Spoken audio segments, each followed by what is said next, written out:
Hello everyone, welcome to Manish academy YouTube channel. आप सभी कैसे हैं? उम्मीद करते हैं आप सभी अच्छे होंगे और आप सभी की पढ़ाई काफ़ी ज़्यादा बेहतरीन चल रही होगी।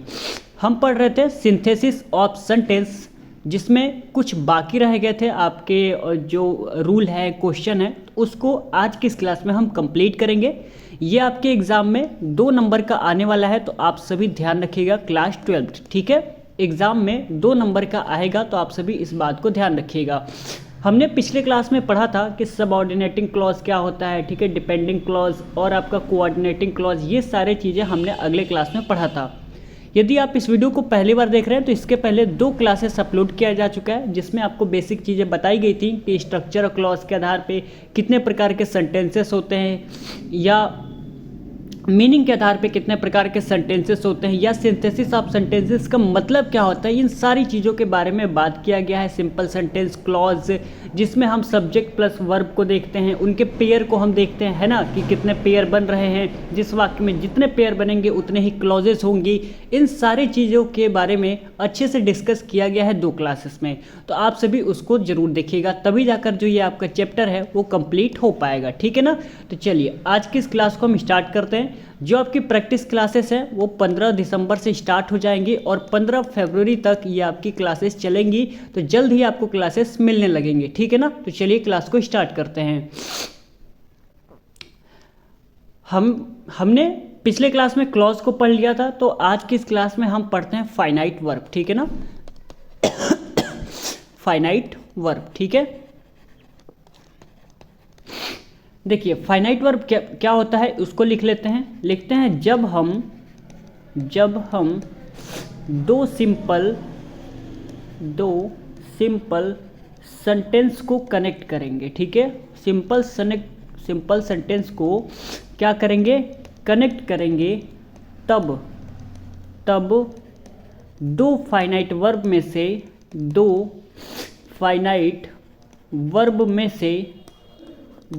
से एक ही फाइनाइट वर्ब को लिखेंगे, ठीक है। एक ही फाइनाइट वर्ब को लिखेंगे, इस बात को ध्यान रखिएगा।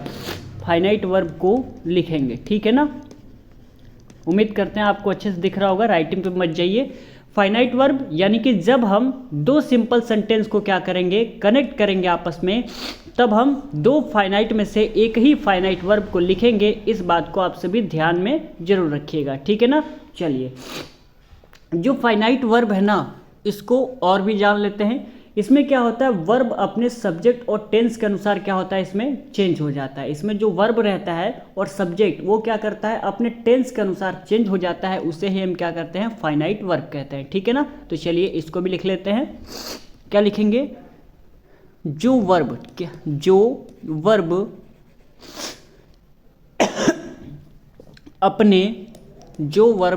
अपने सब्जेक्ट और अपने टेंस के अनुसार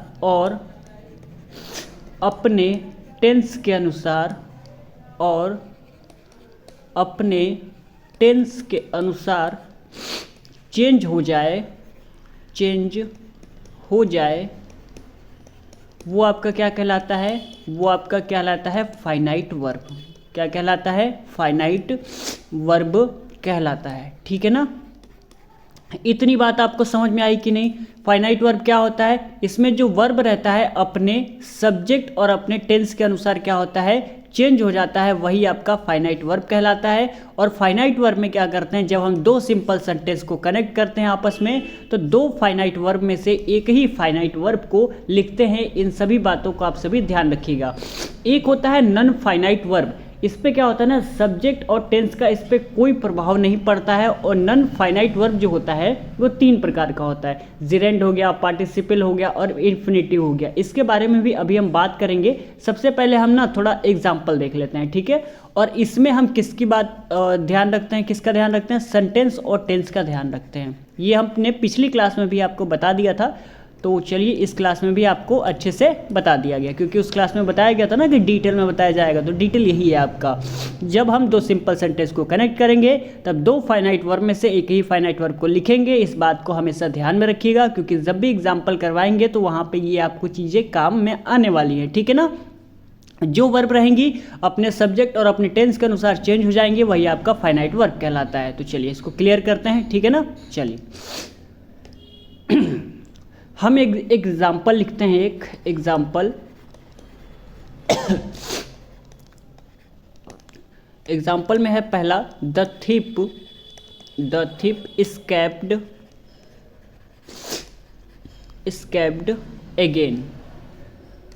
escaped again। अब इसमें आपको क्या बताना है, इसमें आपको ये बताना है कि इसमें आपका फाइनाइट वर्ब कहाँ है।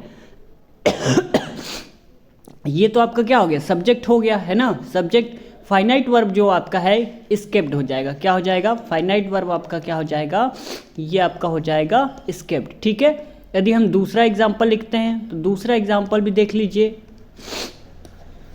दूसरा एग्जाम्पल है दे वांट टू प्ले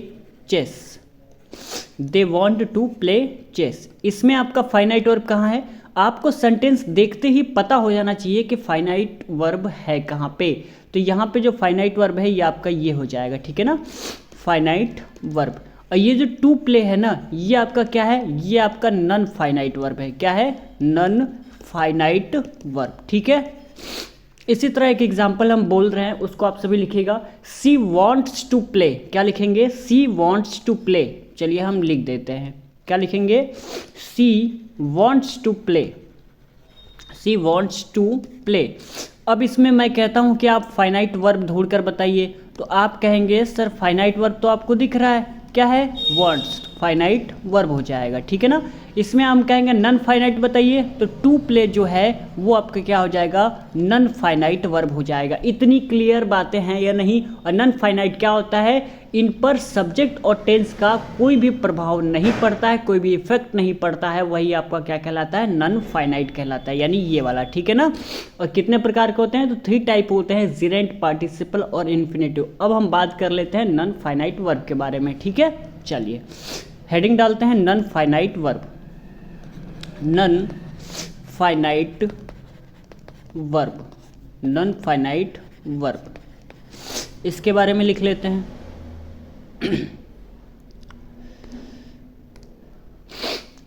लिखेंगे इन पर सब्जेक्ट एंड टेंस का कोई प्रभाव नहीं पड़ता, ठीक है ना, कोई प्रभाव नहीं पड़ता है, कोई प्रभाव नहीं पड़ता है। और ये कितने प्रकार के होते हैं, तो 3 प्रकार के होते हैं। कितने प्रकार के, 3 प्रकार के होते हैं, ध्यान में रखिएगा। कौन कौन से, चलिए उसके बारे में बात कर लेते हैं, कौन कौन से होते हैं। मैंने आपको बताया कौन कौन से होते हैं। पहला आपका था जिरेंट, क्या होता था, जिरेंट। दूसरा मैंने आपको क्या बताया था, पार्टिसिपल। तीसरा मैंने आपको बताया था इन्फिनेटिव, क्या बताया था, इन्फिनेटिव। आपको क्लास में ही हर चीज़ें समझ में आ जानी चाहिए, रट्टा कुछ भी नहीं मारना है, ठीक है ना। क्या है, नॉन फाइनाइट बहुत ईजी है, सब्जेक्ट और टेंस का कोई प्रभाव नहीं पड़ता, वही आपका नॉन फाइनाइट है। 3 प्रकार के होते हैं, जिरेंट, पार्टिसिपल, इन्फिनेटिव। फाइनाइट क्या होता है, जो वर्ब अपने सब्जेक्ट और टेंस के अनुसार क्या करती है, बदल जाती है, वही आपका फाइनाइट वर्ब कहलाता है। तो कुछ भी रट्टा मत मारिएगा, हर एक चीज़ समझने का प्रयास करिएगा, उससे और भी लंबे समय तक आपको चीज़ें याद रहेंगी, ठीक है। रट्टा मारेंगे तो बस कल तक, परसों नरसों, उसके बाद तो आप भूल जाएंगे। तो ज़्यादा कोशिश करिएगा कि क्लास में ज़्यादा से ज़्यादा समझें, ठीक है ना, ताकि जब हम क्वेश्चन लगाने बैठें तो हमको थोड़ी आसानी हो उसको सॉल्व करने में, ठीक है ना। चलिए आगे हम बात कर लेते हैं। इतनी चीज़ें आपको क्लियर हो गई, तो अब हम आगे देख लेते हैं। आगे हेडिंग डालते हैं सिंथेसिस ऑफ सिंपल सेंटेंस, ठीक है ना, सिंथेसिस ऑफ सिंपल सेंटेंस। इसमें हम कैसे सिंपल सेंटेंस को बनाएंगे, ठीक है ना, यानी सिंथेसिस में कैसे चेंज करेंगे, ये चीज़ें हम देख लेते हैं सिंपल सेंटेंस को, ठीक है ना। चलिए एक एक पॉइंट को लिख लीजिएगा, काफ़ी ज़्यादा इंपॉर्टेंट है। पहला पॉइंट तो आपका ये रहेगा कि पार्टिसिपल का प्रयोग करके हम बना सकते हैं किसको, सिंपल सेंटेंस को, ठीक है ना, पार्टिसिपल। तो लिखेंगे पार्टिसिपल का प्रयोग करके, जब आप एग्जाम्पल को सॉल्व करेंगे ना तो और भी आपको अच्छे तरीके से समझ में आएगा, ठीक है ना, पार्टिसिपल का प्रयोग करके। दूसरा आपका हो जाएगा इन्फिनेटिव, दूसरा आपका क्या हो जाएगा, इन्फिनेटिव का प्रयोग करके, इन्फिनेटिव का प्रयोग करके। तीसरा आपका नॉमिनेटिव एब्सोल्यूट का प्रयोग करके, ठीक है ना, नॉमिनेटिव एब्सोल्यूट का प्रयोग करके, ठीक है ना।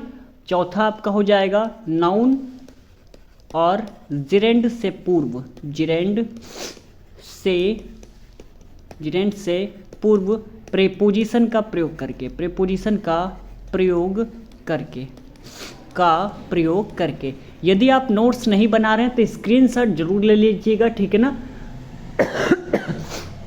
और उसका पीडीएफ बना लीजिएगा। यदि आप नोट्स बना रहे हैं तो बहुत अच्छी बात है, क्योंकि आपको रिवीजन भी करना है। रिवीजन आप तभी अच्छे से कर पाएंगे जब आपके पास नोट्स रहेगा, क्योंकि जब एग्ज़ाम पास में आएगा ना, हालांकि पास में तो एग्ज़ाम आ ही गया है, तो कब तक क्लासेस आप ढूंढते रहेंगे। इससे अच्छा जब आपके पास नोट्स रहेगा तो कभी भी निकाल के रिवीजन कर सकते हैं, कोई भी समस्या नहीं होगी, ठीक है ना।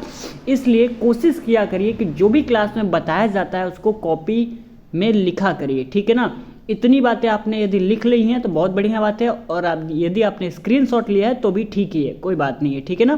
तो इसको क्लीन करते हैं। पार्टिसिपल का प्रयोग करके हम सिंपल सेंटेंस को बना सकते हैं, इन्फिनेटिव का प्रयोग करके बना सकते हैं, नॉमिनेटिव एब्सोल्यूट का प्रयोग करके बना सकते हैं, नाउन या तो जिरेंड से पूर्व हम किसका, प्रीपोजिशन का प्रयोग करके बना सकते हैं, एडजेक्टिव का प्रयोग करके बना सकते हैं, ठीक है ना, कंजक्शन एंड का प्रयोग करके हम बना सकते हैं। इन सारी चीज़ों का प्रयोग करके हम सिंपल सेंटेंस बना सकते हैं, आप सभी ध्यान में रखिएगा, ठीक है ना।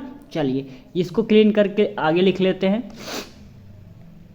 अगला पॉइंट मैंने क्या बताया था, एडजेक्टिव का प्रयोग करके, एडजेक्टिव का प्रयोग करके, एडजेक्टिव का प्रयोग करके। और क्या बताया था, कंजक्शन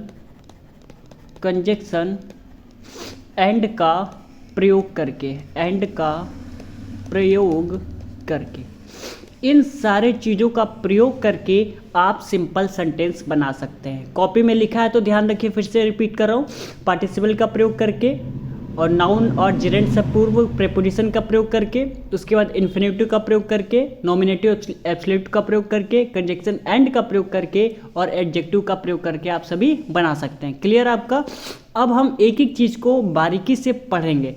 सबसे पहले पार्टिसिपल का, ठीक है ना, तो हेडिंग डालिएगा बाय यूजिंग पार्टिसिपल, ठीक है ना, जिसको हम क्या है, डबल पार्ट्स ऑफ स्पीच भी कह सकते हैं, ठीक है। तो हेडिंग डालते हैं, हेडिंग क्या डालते हैं, by using participle, by using participle, by using participle. और बाय यूजिंग पार्टिसिपल के बारे में थोड़ा सा समझ लीजिए, इसको हम अगले लेक्चर में कंप्लीट कर लेंगे, ठीक है।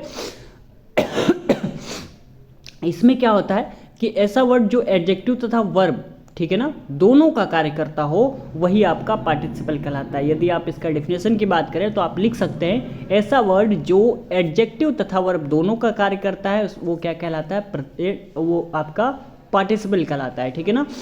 और ये पार्टिसिपल आपके तीन टाइप के देखने को मिलते हैं, प्रेजेंट पार्टिसिपल, पास्ट पार्टिसिपल और परफेक्ट पार्टिसिपल, ठीक है ना। यदि परफेक्ट पार्टिसिपल में बात करें तो उसमें हैविंग प्लस में मेन वर्ब की थर्ड फॉर्म आती है, लेकिन कब आती है, जब आप एक्टिव वॉइस में देखते हैं। हैविंग बीन प्लस में मेन वर्ब की थर्ड फॉर्म आती है जब आप पैसिव वॉइस देखते हैं, ठीक है। और पास्ट पार्टिसिपल में आपकी मेन वर्ब की थर्ड फॉर्म, और प्रेजेंट पार्टिसिपल में मेन वर्ब की पहली फॉर्म, उसमें आईएनजी आपको देखने को मिल जाती है। ये सारी चीज़ें हम कल के लेक्चर में पढ़ लेंगे, ठीक है ना। यदि आपने जो मैंने बोला है लिख लिया है तो बहुत बढ़िया बात है, कोई इसमें दिक्कत वाली बात नहीं है, ठीक है ना। फिर से मैं बता दूं, आपकी जो प्रैक्टिस क्लासेस हैं 15 दिसंबर से स्टार्ट हो रही हैं। और एक बात ध्यान रखिएगा, इसमें unseen passage, paragraph translation, article, हर एक चीज़ को कराया जाएगा, तो आपको परेशान होने की कोई भी बात नहीं है, ठीक है ना। और कुछ लिटरेचर के भी इम्पोर्टेंट क्वेश्चन हो गए, या जो भी क्वेश्चन लगेगा, टॉपिक लगेगा, हर एक चीज़ आपको बताया जाएगा। तो प्लीज़ आप सभी इस चैनल से जुड़कर एक बार भरोसा करिए और देखिए 15 दिसंबर से लेके 15 फरवरी तक, ठीक है ना। इस चैनल पे केवल ग्रामर पढ़ाया जाता है, तो मैं ग्रामर की पूरी तरह से जिम्मेदारी लेता हूँ कि अच्छा नंबर मैं ला दूंगा, लेकिन आप जब तक मेरा साथ नहीं देंगे नहीं ला पाएंगे, ठीक है ना। मैं कितना भी कोशिश कर लूँ, जब तक आप नहीं पढ़ेंगे, जब तक आप मेरा साथ नहीं देंगे, तब तक ये नंबर आपके अच्छे नहीं आने वाले। इसलिए जो भी क्लास में पढ़ाया जाए, जो भी बताया जाए, उसको ज़्यादा से ज़्यादा रिवीजन किया करिए। यदि आपको कोई भी टीचर 2 घंटे पढ़ा रहा है तो आप उससे ज़्यादा पढ़ने की कोशिश किया करिए, ठीक है। मान लेते हैं कोई दो घंटे आपको पढ़ा दिया, तो 2 घंटे बाद आप 2 घंटे सेल्फ पढ़ा करिए, है ना। जब तक आप खुद से नहीं ट्राई करेंगे तो कुछ भी नहीं भला होने वाला, ठीक है ना। और 15 तारीख से क्वेश्चन तो रहेंगे ही रहेंगे, उसके साथ में रूल भी आपको पढ़ाया जाएगा, यानी कि रूल प्लस में क्वेश्चन, ये सारी चीज़ डिस्कस की जाएंगी। 15 दिसंबर से जो क्लासेस स्टार्ट हो रही हैं और काफ़ी बेहतरीन क्लासेस होंगी, यकीन मानिए मेरा। और अभी से क्लासेस रिकॉर्ड होना चालू हो गया है, ठीक है ना, ताकि आपको कोई परेशानी ना हो और लगातार क्लासेस मिलते रहे।